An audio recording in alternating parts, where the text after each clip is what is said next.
ನಮಸ್ಕಾರ ವೀಕ್ಷಕರೇ, ಮಾಗಡಿ ಕಲಾ ಚಾನಲ್ಗೆ ಸ್ವಾಗತ. ಫ್ರೆಂಡ್ಸ್, ಎಲ್ಲರೂ ಹೇಗಿದ್ದೀರಾ? ನೀವು ಚೆನ್ನಾಗಿದ್ದೀರಾ ಅಂತ ನಾನು ತಿಳ್ಕೊತಾ ಇದ್ದೀನಿ. ಹಾಗೆ ನಾನು ತುಂಬ ಚೆನ್ನಾಗಿದ್ದೀನಿ. ಇವತ್ತು ಈ ವಿಡಿಯೋನ ಸ್ಟಾರ್ಟ್ ಮಾಡ್ತಾ ಇದ್ದೀನಿ. ನೋಡಿ ಫ್ರೆಂಡ್ಸ್, ತುಂಬ ಸಿಂಪಲ್ಲಾಗಿ ಮನೆಯಲ್ಲಿ ಸಣ್ಣ ಪುಟ್ಟ ಫಂಕ್ಷನ್ಗಳಿಗೆ ಡೆಕೋರೇಷನ್ನ ಯಾವ ರೀತಿ ಹೋಮ್ ಮೇಡಲ್ಲಿ ನಾವು ಮಾಡ್ಕೊಬೋದು ಅಂತಂದ್ಬಿಟ್ಟು ನಾನು ಈ ವಿಡಿಯೋದಲ್ಲಿ ಸರಳವಾಗಿ ನಿಮ್ಮ ಜೊತೆ ಹಂಚ್ಕೊತಾ ಇದ್ದೀನಿ. ಫ್ರೆಂಡ್ಸ್, ನಾನು ಈ ವಿಡಿಯೋದಲ್ಲಿ ವಾಯ್ಸ್ ಕೊಟ್ಬಿಟ್ಟು ಮಾತಾಡ್ತಾ ಇದ್ದೀನಿ. ಅಂದರೆ ನಾನು ಮಾತಾಡ್ತಾ ಇದ್ದೀನಿ ಈ ವಿಡಿಯೋದಲ್ಲಿ. ಯಾಕೆ ಅಂತಂದರೆ ಬಿಗಿನಿಯರೆಲ್ಲನ ಫಸ್ಟ್ ಸಲ ಡೆಕೋರೇಷನ್ ಮಾಡಬೇಕಾದ್ರೆ ಹೇಗೆ ಮಾಡ್ತಾರೆ ಅಂತಂದ್ಬಿಟ್ಟು ನಮಗೆ ಎಷ್ಟು ನೋಡಿದ್ರೂ ಅರ್ಥ ಆಗೋದಿಲ್ಲ, ನೋಡಿದ್ರೆ ಮ್ಯೂಸಿಕ್ ಎಲ್ಲ ಕೊಟ್ಟರೆ. ಹಾಗಾಗಿ ವಾಯ್ಸಲ್ಲಿ ನಾನು ಮಾತಾಡಿದ್ರೆ ನಿಮ್ಗೊಂದು ಸ್ವಲ್ಪ ಚೆನ್ನಾಗಿ ಅರ್ಥ ಆಗುತ್ತೆ ಅಂತಂದ್ಬಿಟ್ಟು ನಾನು ವಾಯ್ಸ್ ಕೊಟ್ಬಿಟ್ಟು ಮಾತಾಡ್ತಾ ಇದ್ದೀನಿ. ಬನ್ನಿ ಫ್ರೆಂಡ್ಸ್, ಹೇಗೆ ಮಾಡೋದು, ಡೆಕೋರೇಷನ್ಗೆ ಏನೇನು ಬೇಕು ಅಂತಂದ್ಬಿಟ್ಟು ನೋಡ್ಕೊಂಬರೋಣ. ನಾನು ಇಲ್ಲಿ ಗೋಲ್ಡನ್ ಮತ್ತು ವೈಟ್ ಕಲರು ಪಿ ಅಂತ ತೊಗೊಂಡಿದ್ದೀನಿ. ನೋಡಿ, ಇದು ಗೋಲ್ಡನ್ ಕಲರು, ಇನ್ನೊಂದು ವೈಟ್ ಕಲರ್ ತೊಗೊಂಡಿದ್ದೀನಿ. ಟೋಟಲು ನಾನು 300 ಪಿಪಿಗಳನ್ನ ತೊಗೊಂಡಿದ್ದೀನಿ ಫ್ರೆಂಡ್ಸ್. ಮತ್ತು ಪಂಪ್ ಮಾಡೋದಕ್ಕೆ ನೋಡಿ ಈ ರೀತಿ ಒಂದು ಇದೊಂದು ಪಂಪರ್ ತೊಗೊಬೇಕಾಗುತ್ತೆ. ಇದು ಒಂದು 60 ರೂಪಾಯಿ, 50ರಿಂದ 60 ರೂಪಾಯಿ ಸಿಗುತ್ತೆ.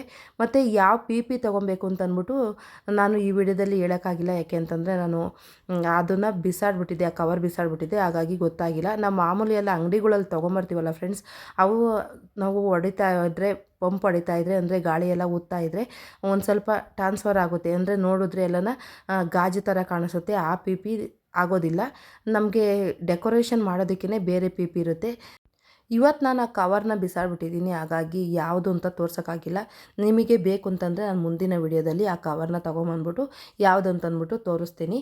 ನೋಡಿ ಫ್ರೆಂಡ್ಸ್, ಹೀಗೆ ನಾವು ಗಾಳಿ ಊದ್ಕೊಬೇಕಾಗುತ್ತೆ. ತುಂಬ ಜಾಸ್ತಿ ಇರೋದ್ರಿಂದ ನಾವು ಬಾಯಲ್ಲೆಲ್ಲ ಊದೋದಕ್ಕಾಗೋದಿಲ್ಲ. ಆದರೆ ಈ ಪಂಪು ತೊಗೊಂಬಂದರೆ ತುಂಬ ಈಸಿ ಆಗುತ್ತೆ. ಒಬ್ಬೊಬ್ಬರು ಇದರಿಂದ ಮಾಡ್ತಾರೆ, ಮಿಷಿನ್ ಥರ ಇರುತ್ತೆ, ಅದು ತೊಗೊಂಬಂದ್ರೂ ನಡೆಯುತ್ತೆ. ಸಣ್ಣ ಪುಟ್ಟ ಡೆಕೋರೇಷನ್ಗಳಿಗೆಲ್ಲ ನಾವು 1 ಸಲ 2 ಸಲ ಮಾಡೋರಿಗೆ, ಮನೆಯಲ್ಲೇ ಮಾಡ್ಕೊಂಡವ್ರಿಗೆ ಈ ಥರ ಗಾಳಿ ಊದೋದಿದ್ರೆ ಸಾಕಾಗುತ್ತೆ. ಇಲ್ಲಾಂದರೆ ಡೆಕೋರೇಷನ್ ಮಾಡೋ ಐಡಿಯಾ ಎಲ್ಲ ಇದ್ದು ಬೇರೆಯವ್ರಿಗೆಲ್ಲ ಮಾಡಿಕೊಟ್ರೆ ನಮಗೆ ಅದು ಬೇಕಾಗುತ್ತೆ. ಈಗ ಕರೆಂಟಿಂದ ಇದು ಮಾಡ್ತಾರಲ್ಲ, ಮಿಷಿನ್ ಥರ ಇರುತ್ತಲ್ಲ, ಅದು ಬೇಕಾಗುತ್ತೆ. ನಾನು ಸಿಂಪಲ್ಲಾಗಿ ಮನೆಯಲ್ಲಿ ನಮ್ಮ ಮನೆಗಳಲ್ಲಿ ಫಂಕ್ಷನ್ಗಳು ಆದಾಗ ಯಾವ ರೀತಿ ಮಾಡ್ಬೋದು ಅಂತಂದ್ಬಿಟ್ಟು ನಾನು ತೋರಿಸೋದ್ರಿಂದ ಇದು ಸಾಕಾಗುತ್ತೆ. ಇದು ಒಂದು 50ರಿಂದ 60 ರೂಪಾಯಿ ಅಷ್ಟೇ ಫ್ರೆಂಡ್ಸ್. ನೋಡಿ, ಹೀಗೆ ಪಿನ ಒಳಗಡೆಗೆ ಹಾಕ್ಬಿಟ್ಟು ನಾವು ಈ ಥರ ಪ್ರೆಸ್ ಮಾಡಿದ್ರೆ ಗಾಳಿ ಎಲ್ಲ ಊದ್ಕೊತವೆ. ಒಂದೊಂದು ಪಿ ಎಲ್ಲ ಒಡೆದೋಗಿರುತ್ತವೆ, ನೋಡಿಕೊಂಡು ನಾವು ಊದ್ಕೊಬೇಕಾಗುತ್ತೆ. ನೋಡಿ, ಈಗೆಲ್ಲನ ಎಷ್ಟು ತುಂಬ ದಪ್ಪ ಊದಬಾರ್ದು. ತುಂಬ ದಪ್ಪ ಊದಿದ್ರೆ ಜಾಸ್ತಿ ಪಿಪಿಗಳೆಲ್ಲ ಡಮ್ ಅಂದ್ಬಿಡ್ತವೆ. ಅಂದರೆ ಗಾಳಿ ಜಾಸ್ತಿ ಇದ್ದಷ್ಟು ಅವು ಒಡೆಯುತ್ತೆ. ನೋಡಿ, ಹೀಗೆ ಎಲ್ಲ ಪಿಪಿಗಳ್ನೂ ಗಾಳಿ ಎಲ್ಲ ಊದ್ಬಿಟ್ಟು ಮಡಿಕೊಬೇಕಾಗುತ್ತೆ ಫ್ರೆಂಡ್ಸ್. ನಾವು ಸಣ್ಣ ಪುಟ್ಟ ಫಂಕ್ಷನ್ಗಳ್ನೆಲ್ಲ ಮಾಡ್ಕೊಬೇಕಾದ್ರೆ, ಮನೆಯಲ್ಲೇ ಮಾಡ್ಕೊಬೇಕಾದ್ರೆ ಏನಾದರೂ ಡೆಕೋರೇಷನ್ ಇದ್ದರೆ ಚೆನ್ನಾಗಿರುತ್ತೆ. ಡೆಕೋರೇಷನವ್ರನ್ನ ಕರೆಸಿದ್ರೆ ಚೆನ್ನಾಗಿರುತ್ತೆ ಅನಿಸುತ್ತೆ. ಆದರೆ ನಾವೇ ಮಾಡಿದ್ರೆ ತುಂಬ ಖುಷಿ ಆಗುತ್ತೆ. ಯಾಕೆಂದರೆ ನಾವು ಎಫೆರ್ಟ್ ಹಾಕಿರ್ತೀವಿ, ಮತ್ತು ಮಕ್ಕಳಿಗೆ, ಮನೆಯವ್ರಿಗೆಲ್ಲನೂ ಖುಷಿ ಆಗುತ್ತೆ ನಾವೇ ಮಾಡಿರೋದು ಅಂತಂದ್ಬಿಟ್ಟು.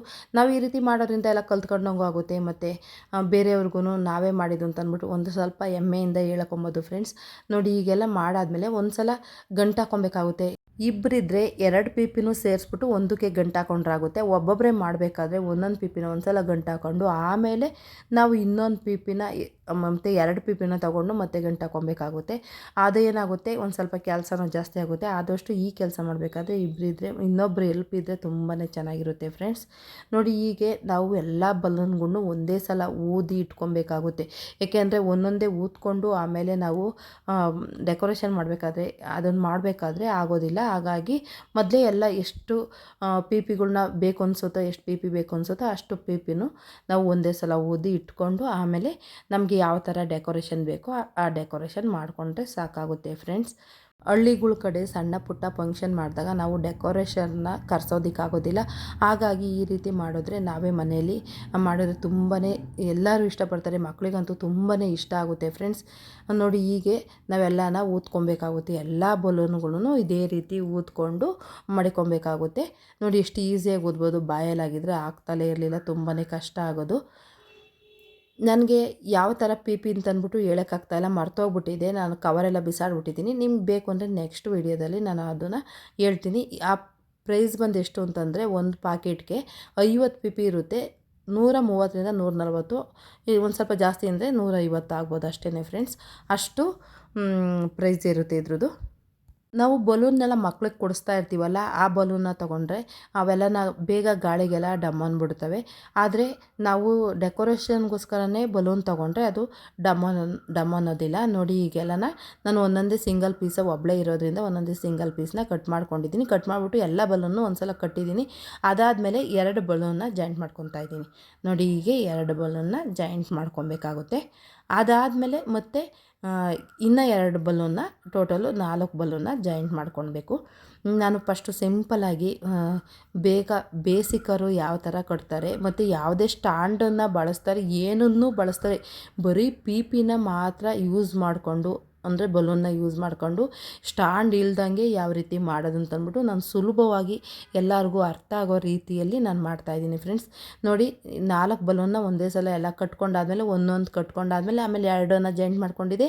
ಅದಾದಮೇಲೆ ಇನ್ನೆರಡು ಜಾಯಿಂಟ್ ಮಾಡ್ಕೊಂಡಿದ್ದೀನಿ. ಟೋಟಲು 4 ಬಲೂನು ಒಂದು ಇದಕ್ಕೆ ಕಟ್ಕೊಂಡ್ರೆ ಆಯ್ತದೆ ಫ್ರೆಂಡ್ಸ್.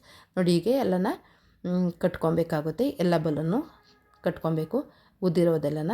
ಆದಷ್ಟು ಬೇರೆಯವರು ಎಲ್ಪ್ ಇದ್ದರೆ ತುಂಬ ಬೇಗ ಕೆಲಸ ಆಗುತ್ತೆ. ಇವಕ್ಕೆಲ್ಲನ ಒಂದು ಸ್ವಲ್ಪ ಟೈಮ್ ಜಾಸ್ತಿ ಹಿಡಿಯುತ್ತೆ. ನೋಡಿ ಎಲ್ಲ ನಾನು ಮಾಡ್ಕೊಂಡಿದ್ದೀನಿ. ನಾನು ತೊಗೊಂಡಿದ್ದೀನಿ ವೈಟು ಮತ್ತು ಗೋಲ್ಡನ್ ಕಲರು ಬಲೂನ್ನ ತೊಗೊಂಡಿದ್ದೀನಿ.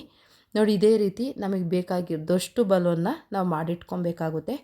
ನೋಡಿ ಈಗ ನಾನು ಮಾಡಿಟ್ಕೊಂಡಿದ್ದೀನಿ ನೋಡಿ ಫ್ರೆಂಡ್ಸ್. ಈ ರೀತಿ ಎಲ್ಲ ಊದಿಟ್ಕೊಂಡಿದ್ದೀನಿ. ನೋಡಿದ್ರಲ್ಲ, ಎಷ್ಟು ಬೇಕೋ ಅಷ್ಟು ನಮಗೆ ಯಾವ ಕಲರ್ ಬೇಕಾದ್ರೂ ಚಾಯ್ಸ್ ಮಾಡ್ಕೊಬೋದು ನಾವು. ಆ ರೀತಿ ಮಾಡಿಕೊಂಡು ಆಮೇಲೆ ನಾವು ಊದ್ಕೊಂಡೆಲ್ಲ ಇಟ್ಕೊಂಡ್ರೆ ಆಮೇಲೆ ನಾವು ಡಿಸೈನ್ ಮಾಡೋದಕ್ಕೆ ಸರಿ ಹೋಗುತ್ತೆ. ನಾವಿಲ್ಲಿ ಯಾವುದೇ ರೀತಿ ಸ್ಟ್ಯಾಂಡ್ ಆಗಲಿ ಕಡ್ಡಿನಾಗಲಿ ಬಳಸ್ತಲೇ ಇರೋದ್ರಿಂದ ಬಲೂನೆಲ್ಲ ವೆಯ್ಟ್ಲೆಸ್ ಇರುತ್ತಲ್ವ, ಹಾಗಾಗಿ ತೂರ್ಕೊಂಡು ಹೋಗ್ತಾ ಇರುತ್ತೆ. ಹಾಗಾಗಿ ಏನು ಮಾಡಬೇಕು ಅಂತಂದರೆ ಬಲೂನ್ಗೆ, ಒಂದು ಖಾಲಿ ಬಲೂನ್ಗೆ ನೀರನ್ನ ತುಂಬ್ಕೊಬೇಕಾಗುತ್ತೆ. ನೋಡಿ ಒಂದು ಸ್ವಲ್ಪ ನಾನು ನೀರು ತುಂಬ್ಕೊಂಡಿದ್ದೀನಿ. ನೀರು ತುಂಬ್ಕೊಂಡಾದ್ಮೇಲೆ 2 ಕಟ್ಕೊಂಡಿದ್ದೀನಿ ನೋಡಿ ಫ್ರೆಂಡ್ಸ್. ನೋಡಿ ಈಗ ಹೇಗೆ ಮಾಡೋದು ಅಂತ ನೋಡ್ಕೊಂಬರೋಣ. ಮೊದಲನೇ ಬಲೂನು ಕೆಳಗಡೆ ನಾವು ಇಟ್ಕೊಬೇಕಾಗುತ್ತೆ. ನೀರು ತುಂಬಿರ್ತೀವಲ್ಲ ಆ ಬಲೂನ್ನ ಇನ್ನೊಂದು ಬಲೂನ್ಗೆ ಕಟ್ಕೊಬೇಕಾಗುತ್ತೆ. ನಾವು ನೀರು ತುಂಬಿರ್ತೀವಲ್ಲ ಅದು ಕೆಳಗಡೆ ಬರಬೇಕಾಗುತ್ತೆ, ಅಂದರೆ ವಾಟರ್ ಬಲೂನು ಕೆಳಗಡೆ ಬರಬೇಕಾಗುತ್ತೆ. ಅದು ನೆಲದಲ್ಲಿ ಕುತ್ಕೊಬೇಕು. ನೋಡಿ ಹೀಗೆ ಕುತ್ಕೊಬೇಕಾಗುತ್ತೆ. ಅದ್ರ ಮೇಲ್ಗಡೆ ನಾವೆಲ್ಲ ಬಲೂನ್ಗಳ್ನು ಜೋಡಿಸ್ಕೊಂಡು ನಮಗೆ ಯಾವ ಆಕಾರ ಬೇಕೋ ಆ ಆಕಾರದಲ್ಲಿ ನಾವು ಮಾಡ್ಕೊಬೇಕಾಗುತ್ತೆ. ಸ್ಟ್ಯಾಂಡ್ ಇದ್ದರೆ ಯಾವ ಆಕಾರ ಇರುತ್ತೋ ಆ ಆಕಾರದಲ್ಲಿ ಮಾಡ್ಕೊಬೋದು. ಆದಷ್ಟು ನಾನು ಸ್ಟ್ಯಾಂಡ್ ಇಲ್ದಲೇ ನಾನು ಟ್ರೈ ಮಾಡ್ತಾಯಿದ್ದೀನಿ. ನೋಡೋಣ ಹೇಗೆ ಬರುತ್ತೆ ಅಂದ್ಬಿಟ್ಟು ನಾನು ಮೊದಲನೇ ಸಲ ಇದು ಮಾಡ್ತಾ ಇರೋದು. ನೋಡೋಣ, ನನಗೂ ಗೊತ್ತಿಲ್ಲ ಯಾವ ರೀತಿ ಬರುತ್ತೆ ಅಂತ ಅಂದ್ಬಿಟ್ಟು. ವಾಟರ್ ಬಲೂನ್ಗೆ ಇನ್ನೊಂದು ಬಲೂನ್ ಸುತ್ಕೊಂಡಾದ್ಮೇಲೆ 4 ಬಲೂನ್ ಸುತ್ಕೊಂಡಾದ್ಮೇಲೆ ಮತ್ತೆ 4 ಬಲೂನ್ನ ಜಾಯಿಂಟ್ ಮಾಡ್ಕೊಂಡಿರ್ತೀವಲ್ಲ ಅದಕ್ಕೆ ಇನ್ನು 4 ಬಲೂನ್ ಹಾಕ್ಕೊಂಡು ಜಾಯಿಂಟ್ ಮಾಡ್ತಾ ಇರಬೇಕಾಗುತ್ತೆ. ನೋಡಿ ಈ ರೀತಿ ಜಾಯಿಂಟ್ ಮಾಡ್ತಾ ಇರಬೇಕಾಗುತ್ತೆ. ನೋಡಿ ಒಂದೊಂದೇ ನಾವು ಏರಿಸ್ತಾ ಇದ್ದರೆ ಆವಾಗ ಉದ್ದಕ್ಕೆ ಬರುತ್ತೆ. ಆದಷ್ಟು 2 ಸುತ್ತಕೊಂಡ್ರೆ ಚೆನ್ನಾಗಿರುತ್ತೆ. ಒಂದು ಸುತ್ತು ಸುತ್ಕೊಬಾರ್ದು. ಒಂದು ಸ್ವಲ್ಪ ಕೈಯಲ್ಲಿ ಮತ್ತು ಉಗುರು ಇರಬಾರ್ದು. ಉಗುರಿದ್ರೆ ಅವೆಲ್ಲನ ಉಗುರೆಲ್ಲ ತಾಕಿದ್ರೆ ಡಮ್ ಅಂದ್ಬಿಡುತ್ತೆ. ನೋಡಿಕೊಂಡು ಉಗುರನ್ನೆಲ್ಲ ನೀಟಾಗಿ ಕಟ್ ಮಾಡ್ಕೊಬೇಕಾಗುತ್ತೆ. ನೋಡಿ ಈಗ ಮಾಡ್ತಾಯಿದ್ದೀನಿ. ಒಂದೊಂದೇ ಎಲ್ಲ ಜೋಡಿಸ್ಕೊಬೇಕಾಗುತ್ತೆ. ನಮಗೆ ಎಷ್ಟು ಕಲರ್ ಬೇಕೋ ಮತ್ತು ಎಷ್ಟು ಡಿಸೈನ್ ಬೇಕೋ ನೋಡಿಕೊಂಡು ಮೊದಲೇ ಎಲ್ಲನೂ ಸೆಟ್ ಮಾಡ್ಕೊಬೇಕಾಗುತ್ತೆ. ನಾನು ಇಲ್ಲಿ ವೈಟ್ ಬಲೂನ್ನ ಜಾಸ್ತಿ ಹಾಕ್ತಾಯಿದ್ದೀನಿ, ಗೋಲ್ಡನ್ ಬಲೂನ್ನ ಕಡಿಮೆ ಹಾಕ್ತಾಯಿದ್ದೀನಿ. ನೋಡಿ ಎಷ್ಟು ನೀಟಾಗಿ ಕೂತ್ಕೊತಾ ಇದೆ. ಬಲೂನ್ಗೆ ನೀರು ಹಾಕಿರೋದ್ರಿಂದ, ವಾಟರ್ ಇರೋದ್ರಿಂದ ಬಲೂನಲ್ಲಿ ಹಾಗಾಗಿ ನೀಟಾಗಿ ಕೂತ್ಕೊಳ್ಳುತ್ತೆ. ಇಲ್ಲ ಅಂತಂದರೆ ಆ ಕಡೆ ಈ ಕಡೆ ಓಡಾಡ್ತಾ ಇರೋದು ನಮಗೆ ಕೈಗೆ ಗ್ರಿಪ್ಪಾಗಿ ಸಿಗ್ತಾ ಇರಲಿಲ್ಲ. ಮೊದಲನೇ ಸಲ ಮಾಡಬೇಕಾದ್ರೆ ಒಂದು ಸ್ವಲ್ಪ ಕಷ್ಟ ಅನಿಸುತ್ತೆ. ಆಮೇಲೆ ನಮಗೆ ಒಂದು ಐಡಿಯಾ ಬಂದಾದಮೇಲೆ ಈಸಿಯಾಗಿ ಮಾಡ್ಕೊಂಡು ಹೋಗ್ಬೋದು. ಇವಾಗ ನಾವು ಒಂದೊಂದೇ ಬಲೂನ್ನ ಸೇರಿಸ್ಕೊಬೇಕಾಗುತ್ತೆ. ನಾನು ಒಂದು ಸ್ವಲ್ಪ ಒಂದು 10 ಬಲೂನ್ನ, 4 ಬಲೂನ್ ಇರುತ್ತಲ್ಲ ಆ 4 ಬಲೂನ್ನ ಒಂದು 10 ಸ್ಟೆಪ್ ಆಗೋವರೆಗೂ ಹಾಕ್ಕೊಂಡಿದ್ದೀನಿ ವೈಟ್ ಬಲೂನ್ನ. ಅದಾದಮೇಲೆ ನಾನು ಗೋಲ್ಡನ್ ಬಲೂನ್ನ ತೊಗೊತಾ ಇದ್ದೀನಿ. ಗೋಲ್ಡನ್ ಬಲೂನ್ 2 ಸೇರಿಸ್ಕೊಂಡ್ರೆ ಸಾಕಾಗುತ್ತೆ. 1-2 ಇಲ್ಲಾಂದರೆ 3 ಎಷ್ಟು ಬೇಕೋ ಅಷ್ಟು ಸೇರಿಸ್ಕೊಂಡ್ರೆ ಸಾಕಾಗುತ್ತೆ ಫ್ರೆಂಡ್ಸ್. ನೋಡಿ ಈ ಥರ ಸೇರಿಸ್ಕೊಬೇಕಾಗುತ್ತೆ ನೀಟಾಗಿ. ಅದೇ 1 ಸಲ 2 ಸಲ ಮಾಡಾದಮೇಲೆ ಗೊತ್ತಾಗುತ್ತೆ. ನಮಗೇನು ಇದು ಪ್ರೊಫೆಷ್ನಲ್ಲಾಗಿ ಏನು ಮಾಡೋದಿಲ್ಲ, ನಮ್ಮ ಮನೆಗೋಸ್ಕರ ಖುಷಿಗೋಸ್ಕರ ಮನೇಲೇ ಮಾಡಿದ್ರೆ ಖುಷಿಯಾಗುತ್ತಲ್ವ. ಹಾಗಾಗಿ ಎಲ್ಲ ಸಣ್ಣ ಪುಟ್ಟ ಡೆಕೋರೇಷನ್ಗೋಸ್ಕರ ಎಲ್ಲ ಕರ್ಸೋದಕ್ಕಾಗೋದಿಲ್ಲ. ದೊಡ್ಡ ಮದುವೆಯ ಗೃಹ ಪ್ರವೇಶ ಅದಕ್ಕೆಲ್ಲ ಕರ್ಸ್ಬೋದು. ಬರ್ತ್ಡೇ ಪಾರ್ಟಿ, ಈಗ ನಾಮಕರಣಗಳು ಈ ಥರ ಇದ್ದರೆ ಎಲ್ಲ ಕರ್ಸೋದಕ್ಕಾಗೋದಿಲ್ವಲ್ಲ, ಅದಕ್ಕೆಲ್ಲನ ಇದು ಈಸಿ ಆಗುತ್ತೆ, ನಾವೇ ಮಾಡ್ಕೊಬೋದು. ನೋಡಿ ನಾನು 2 ಸ್ಟೆಪ್ ಹಾಕೋದ್ಮೇಲೆ ಮತ್ತು ವೈಟ್ ಬಲೂನ್ನ ಸ್ಟಾರ್ಟ್ ಮಾಡಿದ್ದೀನಿ. ಗೋಲ್ಡನ್ ಬಲೂನು 2 ಸ್ಟೆಪ್ಪು ಇಲ್ಲಾಂದರೆ 3 ಸ್ಟೆಪ್ ಹಾಕ್ಕೊಬೇಕು. ಅದಾದಮೇಲೆ ವೈಟ್ ಬಲೂನ್ನ ಸೇರಿಸ್ಕೊಬೇಕಾಗುತ್ತೆ. ನಮಗಿಷ್ಟವಾದ ಬಲೂನ್ನ ತೊಗೊಂಡು ನಾವು ಡೆಕೋರೇಷನ್ ಮಾಡ್ಕೊಬೋದು ಫ್ರೆಂಡ್ಸ್. ನಾನು ಗೋಲ್ಡನ್ ಕಲರ್ ಒಂದು 4 ಇಲ್ಲಾಂದರೆ ಒಂದು 8 ಹಾಕಾದ್ಮೇಲೆ ಆಮೇಲೆ ಮತ್ತೆ ಒಂದು 10 ಬಲೂನ್ನ ಸೇರಿಸ್ಕೊತೀನಿ. 10 ಬಲೂನ್ ಅಂದರೆ 4 ಇರ್ತಾವಲ್ಲ, ಆ ಥರ ಬಲೂನ್ಗಳನ್ನ ಸೇರಿಸ್ಕೊತೀನಿ. ನಾನು ಇಷ್ಟು ಡೆಕೋರೇಷನ್ ಮಾಡೋದಕ್ಕೆ ಒಂದು 300 ಪಿ ಪಿಗಳನ್ನ ತೊಗೊಂಡಿದ್ದೀನಿ. 300 ಬಲೂನ್ ಬೇಕಾಗುತ್ತೆ. ಜಾಸ್ತಿ ನಾನು ವೈಟ್ ಕಲರ್ ತೊಗೊಂಡು ಒಂದು 100 ಗೋಲ್ಡನ್ ಕಲರ್ ತೊಗೊಂಡಿದ್ದೀನಿ, ಒಂದು 200 ವೈಟ್ ಕಲರ್ ತೊಗೊಂಡು. ನೋಡಿ, ಇಷ್ಟು ಎತ್ತರ ಇದ್ರೂ ನಾವು ಬಲೂನ್ ಹಾಕಿರೋದ್ರಿಂದ, ವಾಟರ್ ಬಲೂನ್ ಹಾಕಿರೋದ್ರಿಂದ ಅದು ಬೀಳ್ತಾ ಇಲ್ಲ, ಅಷ್ಟು ಗ್ರಿಪ್ಪಾಗಿ ಕೂತ್ಕೊಳ್ಳುತ್ತೆ. ಈಗ ನೋಡಿ, ನನಗಿಂತ ಉದ್ದ ಇದೆ. ಇವಾಗ ನಾನು ನಿಂತ್ಕೊಂಡು ಕಟ್ಟೋದಕ್ಕಾಗೋದಿಲ್ಲ. ಈಗ ಕಟ್ಟಿರೋ ಬಲೂನ್ನ ಮನಗಿಸ್ಬಿಟ್ಟು ಆಮೇಲೆ ಕಟ್ಕೊತೀನಿ. ಎಷ್ಟು ಉದ್ದ ಬೇಕೋ ಅಷ್ಟು ಉದ್ದ ಕಟ್ಕೊಂಡು ಆಮೇಲೆ ನಾವು ಕಟ್ಕೊಬೇಕಾಗುತ್ತೆ. ಡೆಕೋರೇಷನ್ ಎಲ್ಲಿ ಮಾಡ್ತೀವೋ ಅಷ್ಟು ಪ್ಲೇಸಲ್ಲಿ ಕಟ್ಕೊಂಡ್ರೆ ಆಗುತ್ತೆ. ಇದೇ ರೀತಿ ಎಲ್ಲ ಬಲೂನ್ಗಳನ್ನೂ ಅಂಟಾಕೊಬೇಕು. ನೋಡಿ, ಈಗ ಮನಗಿಸ್ಕೊಂಡು ಮಾಡ್ತಾಯಿದ್ದೀನಿ. ನಮಗೆ ಎಷ್ಟು ಉದ್ದ ಬೇಕೋ ಅಷ್ಟು ಉದ್ದ ಮಾಡಿಕೊಂಡ್ರೆ ಸಾಕಾಗುತ್ತೆ. ಅದಾದಮೇಲೆ ನಾವು ಎಲ್ಲಿ ಡೆಕೋರೇಷನ್ಗೆ ಇಟ್ಟಿರ್ತೀವೋ ಅಲ್ಲಿ ಕಟ್ಕೊಂಡ್ರೆ ಸಾಕಾಗುತ್ತೆ. ಎಷ್ಟು ನೀಟಾಗಿ ಬರುತ್ತೆ ಕಟ್ಕೊಂಡ್ರೆ ಗೊತ್ತಾಗುತ್ತೆ. ನಾನು ಫಸ್ಟ್ ಟೈಮ್ ಮಾಡ್ತಿರೋದ್ರಿಂದ ಇಷ್ಟು ಚೆನ್ನಾಗಿ ಬಂದಿದೆ. 1-2 ಸಲ 3 ಸಲ ಟ್ರೈ ಮಾಡಿದ್ರೆ ಇನ್ನೂ ಚೆನ್ನಾಗಿ ಬರುತ್ತೆ ಫ್ರೆಂಡ್ಸ್. ನೋಡಿ, ಎಲ್ಲ ಕಟ್ಕೊಂಡಿದ್ದಾಯಿತು. ಇವಾಗ ಸೇರಿಸ್ಕೊಳ್ಳೋಣ. ಇಷ್ಟೆಲ್ಲ ಮಾಡೋದ್ರೊಳಗೆ ನಮ್ಮ ದಿಲೀಪ ಬಂದು ಹಾಕೋದಕ್ಕೂ ಈಸಿ ಆಗುತ್ತೆ ಅಂದ್ಬಿಟ್ಟು ಅವನ್ನ ಕರ್ಕೊಂಡಿದ್ದೀನಿ. ನಾನು ಬಲೂನ್ ಕಟ್ಟಬೇಕಾದ್ರೆ ಕರೆಕ್ಟಾಗಿ ಬಂದಿದ್ದಾನೆ. ಅದಕ್ಕಾಗಿ ಅವನ ಹೆಲ್ಪ ತೊಗೊಂಡಿದ್ದೀನಿ. ಇಲ್ಲ ಅಂತಂದರೆ ನನಗೆ ನಾನು ಒಂದು ಸ್ವಲ್ಪ ಕಷ್ಟ ಆಗಿರೋದು, ಯಾಕೆಂದರೆ ಅವನು ತುಂಬ ಹೈಟ್ ಇದ್ದಾನೆ ಮತ್ತು ಹೆಲ್ಪ್ ಮಾಡೋದಕ್ಕೂ ಈಸಿ ಆಗುತ್ತೆ. ನಾವು ಒಬ್ಬೊಬ್ಬರೇ ಮಾಡೋದಕ್ಕಾಗೋದಿಲ್ಲ, ಇಷ್ಟೊಂದು ಉದ್ದಕ್ಕಿರೋದು. ಅದಾದಮೇಲೆ ನಾವು ನೋಡಿ, ಹೀಗೆ ಒಂದು ಇದಕ್ಕೆ ಕಟ್ತಾಯಿದ್ದೀವಿ, ಉಕ್ಕಿರುತ್ತಲ್ಲ, ಆ ಉಕ್ಕಿಗೆ ಕಟ್ತಾಯಿದ್ದೀವಿ. ಉಕ್ಕು ಕಟ್ಟೋದ್ರಿಂದ ದಾರ ಹಾಕ್ಬಿಟ್ಟು ಮತ್ತು ಪಿ ಇದು ಸರ ಇರುತ್ತಲ್ಲ, ಆ ಸರಕ್ಕೆ ಕಟ್ಟಿದ್ರೆ ತುಂಬ ಗ್ರಿಪ್ಪಾಗಿ ಕೂತ್ಕೊಳ್ಳುತ್ತೆ.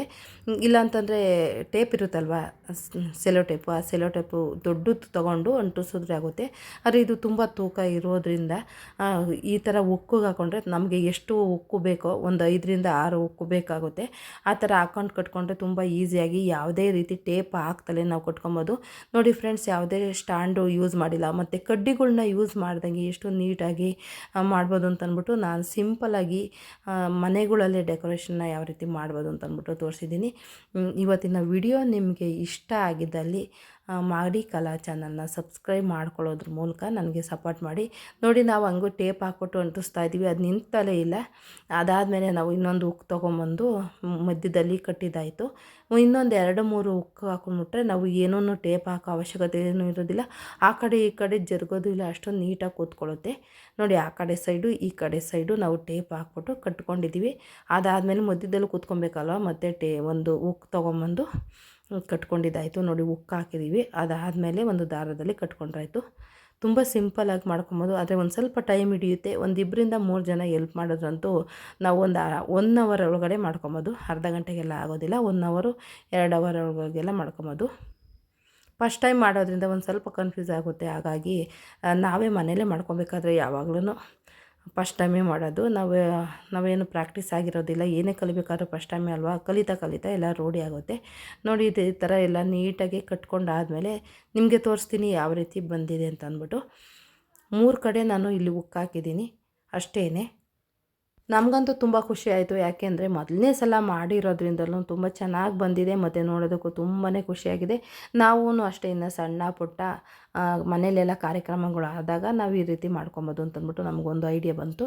ನೋಡಿ, ಮೇಲುಗಡೆ ಉಕ್ಕು ಹಾಕ್ಬಿಟ್ಟು ಸೇರಿಸಿದಾಯಿತು. ಒಂದು ದಾರದಿಂದ ಕಟ್ಬಿಟ್ರೆ ತುಂಬ ಈಸಿಯಾಗಿ ಕೂತ್ಕೊಳ್ಳುತ್ತೆ. ಟೇಪಿನ ಅವಶ್ಯಕತೆಯೇ ಬರೋದಿಲ್ಲ, ಗೋಡೆನೂ ಹಾಳಾಗೋಗೋದಿಲ್ಲ. ನೋಡಿ ಫ್ರೆಂಡ್ಸ್, ನೋಡಿ ಇಲ್ಲೊಂದು ಉಕ್ಕು ಹಾಕಿದ್ದೀವಿ. ಆ ಕಡೆ ಸೈಡು ಈ ಕಡೆ ಸೈಡು 2 ಉಕ್ಕಿಂದ ದಾರನ ಕಟ್ಕೊಂಡಿದ್ದೀವಿ. ಮತ್ತು ಮಧ್ಯದಲ್ಲಿ ಒಂದು ದಾರ ಕಟ್ಟಿದ್ದೀವಿ ಅಷ್ಟೇ ಫ್ರೆಂಡ್ಸ್. ನೋಡಿ, ಟೇಪ್ ಹಾಕೆಲ್ಲ ನೋಡೋಕೆ ಹೋದ್ವಿ, ಅದೆಲ್ಲ ಓಪನ್ ಆಗಿ ಬರ್ತಾ ಇರುತ್ತೆ. ಯಾಕೆಂದರೆ ಬಲೂನ್ಗಳು ತೂಕ ಇರ್ತಾವಲ್ವ, ತೂಕ ಅಂತ ಅಲ್ಲ, ಅದೊಂದು ಸ್ವಲ್ಪ ಜಾಸ್ತಿ ಇರೋದ್ರಿಂದ ಆ ಕಡೆ ಈ ಕಡೆ ಅಳ್ಳಾಡ್ತಿರ್ತವೆ, ಗ್ರಿಪ್ಪಾಗಿ ಕೂತ್ಕೊಳ್ಳೋದಿಲ್ಲ. ಹಾಗಾಗಿ ನಮಗೆ ಬೆಟರ್ ಅನಿಸುತ್ತು ದಾರ ಹಾಕ್ಬಿಟ್ಟು ಉಕ್ಕು ಹಾಕಿ ಕಟ್ಟಿರೋದ್ರಿಂದ. ನೋಡಿದ್ರಲ್ಲ ಫ್ರೆಂಡ್ಸ್, ಈ ಮಧ್ಯದಲ್ಲಿ ನಾವು ಕೂರಿಸ್ಕೊಂಡ್ರಾಯ್ತು. ಇದು ಟಿ ವಿ ಸ್ಟ್ಯಾಂಡಿಗೆ ಹಾಕ್ಬಿಟ್ಟಿದ್ದೀವಿ. ಇಲ್ಲಿ ಮಧ್ಯದಲ್ಲಿ ಯಾರನ್ನ ಕುಂಡ್ರಿಸ್ತೀವಲ್ಲ, ಕುಂಡ್ರಿಸೋದು ಮತ್ತು ನಾಮಕರಣದ್ದು ಅದೆಲ್ಲ ಮಾಡೋದಕ್ಕೆ ಈಸಿ ಆಗುತ್ತೆ. ಬರ್ತ್ಡೇ ಪಾರ್ಟಿ ಎಲ್ಲ ಮಾಡೋದಕ್ಕೆ ಈಸಿ ಆಗುತ್ತೆ. ಫುಲ್ಲು ನೆಲದವರೆಗೂ ನಾವು ಬೇಕಂದರೆ ಡೆಕೋರೇಷನ್ ಮಾಡ್ಕೊಬೋದು. ನಾನು ಟಿ ವಿ ಸ್ಟ್ಯಾಂಡ್ ಮೇಲೆ ಇಟ್ಟಿರೋದ್ರಿಂದ ನೋಡಿ ಈ ರೀತಿ ಕಾಣಿಸ್ತಾ ಇದೆ. ಇನ್ನೊಂದು ಸ್ವಲ್ಪ ಬಲೂನೆಲ್ಲ ಹಾಗೆ ಬಿಟ್ಟಿದ್ದೀನಿ, ಅದನ್ನು ಕೆಳಗಡೆಗೆ ಹಾಕಿದ್ರೆ ಆಗುತ್ತೆ, ಬೇಡ ಸಾಕು ಅಂತಂದ್ಬಿಟ್ಟು ಹಾಗೆ ಬಾಯಲ್ಲಿ ಹೇಳೋಣ ಅಂತಂದ್ಬಿಟ್ಟು ಹಾಕ್ಕೊಂಡಿದ್ದೀನಿ. ನಿಮಗೆ ಯಾವ ರೀತಿ ಡೆಕೋರೇಷನ್ ಮಾಡಬೇಕು ಆ ರೀತಿ ಮಾಡ್ಕೊಳ್ಳಿ. ಮೊದಲನೇ ಬಲೂನ್ಗೆ ಒಂದು ಸ್ವಲ್ಪ ನೀರನ್ನು ತುಂಬಿದ್ರೆ ನೀಟಾಗಿ ಗ್ರಿಪ್ಪಾಗಿ ಕೂತ್ಕೊಳ್ಳುತ್ತೆ. ಆಮೇಲೆ ಆ ಕಡೆ ಸೈಡು ಈ ಕಡೆ ಸೈಡು ಒಂದು ನಮ್ಮಷ್ಟು ಹೃದಯ ಎಲ್ಲ ನಮ್ಮ ಬಲೂನ್ಗಳು ಹಾಕ್ತೀವಲ್ಲ, ಹಾಕ್ಬಿಟ್ಟು ಆ ಕಡೆ ಸೈಡು ಈ ಕಡೆ ಸೈಡ್ ನಿಲ್ಲಿಸಿರ್ತೀವಲ್ಲ, ಆವಾಗ ಬಲೂನ್ಗಳು ಬಲೂನ್ಗೆ ನೀರು ಹಾಕಿದ್ರೆ ತುಂಬಾ ಚೆನ್ನಾಗಿ ಕೂತ್ಕೊಳ್ಳುತ್ತೆ ಫ್ರೆಂಡ್ಸ್. ಈ ವಿಡಿಯೋ ನಿಮಗೆ ಇಷ್ಟ ಆಗಿದ್ದರೆ ಈ ಚಾನಲ್ನ ಸಬ್ಸ್ಕ್ರೈಬ್ ಮಾಡ್ಕೊಳ್ಳೋದ್ರ ಮೂಲಕ ನನಗೆ ಸಪೋರ್ಟ್ ಕೊಡಿ. ಯಾರೆಲ್ಲ ಈ ರೀತಿ ಡೆಕೋರೇಷನ್ ಮನೇಲೇ ಮಾಡಬೇಕು ಅಂತ ಅನ್ಸೋರಿಗೆ ಈ ವಿಡಿಯೋನ ಶೇರ್ ಮಾಡಿ, ತುಂಬಾ ಚೆನ್ನಾಗಿರುತ್ತೆ. ನಿಮಗೆ ಲಿಂಕ್ ಬೇಕು ಅಂತಂದರೆ ನಾನು ಮುಂದಿನ ವಿಡಿಯೋದಲ್ಲಿ ಯಾವ ರೀತಿ ಬಲೂನ್ನ ತೊಗೊಂಬಂದು ಡೆಕೋರೇಷನ್ ಮಾಡಬೇಕು ಅಂದ್ಬಿಟ್ಟು ನಾನು ತೋರಿಸ್ತೀನಿ. ನೋಡಿ ಆ ಕಡೆ ಇದೆಯಲ್ಲ, ಅದು ನಾವು ಒಂದು ಮಕ್ಕಳಿಗೆಲ್ಲ ತೊಗೊಂಬಂದು ಕೊಡ್ತೀವಲ್ಲ ಆ ಪಿಗಳು, ಅದರಿಂದ ಆಗೋದಿಲ್ಲ ಡೆಕೋರೇಷನ್ ಮಾಡಬೇಕಾದ್ರೆ. ಅಕಸ್ಮಾತ್ ಮಾಡಿದ್ರೂ ನಮಗೆ ಹೊಡಿತಾ ಇರ್ತಾವೆ, ಅವಾಗ ಹೊಡಿತಾ ಇರ್ತಾವೆ ಅವು. ನಾನು ಸುಮ್ಮನೆ ನೋಡೋಣ ಅಂತ ಓದಿದ್ದೆ, ಅದಾಗಲಿಲ್ಲ. ಅದಾದಮೇಲೆ ಈ ಪಿನ ತೊಗೊಂಬಂದು ಮಾಡಿದ್ದು. ಈ ವಿಡಿಯೋ ಇಷ್ಟ ಆಗಿದ್ದರೆ ಈ ವಿಡಿಯೋಕ್ಕೊಂದು ಲೈಕ್ ಕೊಡಿ ಫ್ರೆಂಡ್ಸ್. ನನ್ನ ಮೊದಲನೇ ಪ್ರಯತ್ನಕ್ಕೆ ನಿಮ್ಮ ಬೆಂಬಲ ಇರಲಿ. ಕೊನೆವರೆಗೂ ಈ ವಿಡಿಯೋ ನೋಡಿದ್ದಕ್ಕೆ ನಾನು ತುಂಬ ಹೃದಯದ ಧನ್ಯವಾದನ ಅರ್ಪಿಸ್ತಾ ಇದ್ದೀನಿ. ನಿಮ್ಮ ಬಿಡುವಿಲ್ಲದ ಸಮಯದಲ್ಲಿ ಬಿಡು ಮಾಡಿಕೊಂಡು ಆದ್ರೂ ಈ ಚಾನಲ್ ಓಪನ್ ಮಾಡಿ ಈ ವಿಡಿಯೋನ ಕೊನೆವರೆಗೂ ನೋಡಿದ್ದಕ್ಕೆ ನಾನು ಮತ್ತೊಮ್ಮೆ ತುಂಬ ಹೃದಯದ ಧನ್ಯವಾದನ ಅರ್ಪಿಸ್ತಾ ಇದ್ದೀನಿ. ಆದಷ್ಟು ನಾವು ಸಣ್ಣ ಪುಟ್ಟ ಫಂಕ್ಷನ್ಗಳಲ್ಲಿ ನಾವೇ ಮಾಡೋದ್ರಿಂದ ದುಡ್ಡು ಉಳಿತಾಯ ಆಗುತ್ತೆ, ಮತ್ತು ನಾವು ಕಲ್ತಂಗೂ ಆಗುತ್ತೆ. ಎಲ್ಲ ವಿಷಯನೂ ಕಲ್ತ್ಕೊಂಡಿದ್ರೇ ನಾವು ಮುಂದೆ ಏನಾದ್ರೂ ಒಂದು ಮಾಡೋದಕ್ಕಾಗೋದು. ನೋಡಿದ್ರಲ್ಲ ಎಷ್ಟು ಚೆನ್ನಾಗಿ ಕಾಣಿಸ್ತಾ ಇದೆ. ನೀವು ಬೇಕು ಅಂದರೆ ಕೆಳಗಡೆಯಿಂದಲೂ ಮಾಡ್ಕೊಬೋದು. ನಾನು ಟಿ ವಿ ಸ್ಟ್ಯಾಂಡಿಗೆ ಮಾತ್ರ ತೋರಿಸಿದ್ದೀನಿ. ನಿಮಗೆ ಯಾವ ಡಿಸೈನ್ ಬೇಕಾದ್ರೂ ಆ ಡಿಸೈನ್, ಯಾವ ಕಲರ್ ಬೇಕೋ ಆ ಕಲರಿಂದ ಮಾಡಿಕೊಂಡ್ರೆ ಚೆನ್ನಾಗಿರುತ್ತೆ. ಇಷ್ಟೊತ್ತು ವಿಡಿಯೋ ನೋಡೋದಕ್ಕೆ ಧನ್ಯವಾದಗಳು. ಮತ್ತೊಂದು ವಿಡಿಯೋದಲ್ಲಿ ಭೇಟಿಯಾಗೋಣ. Thank you.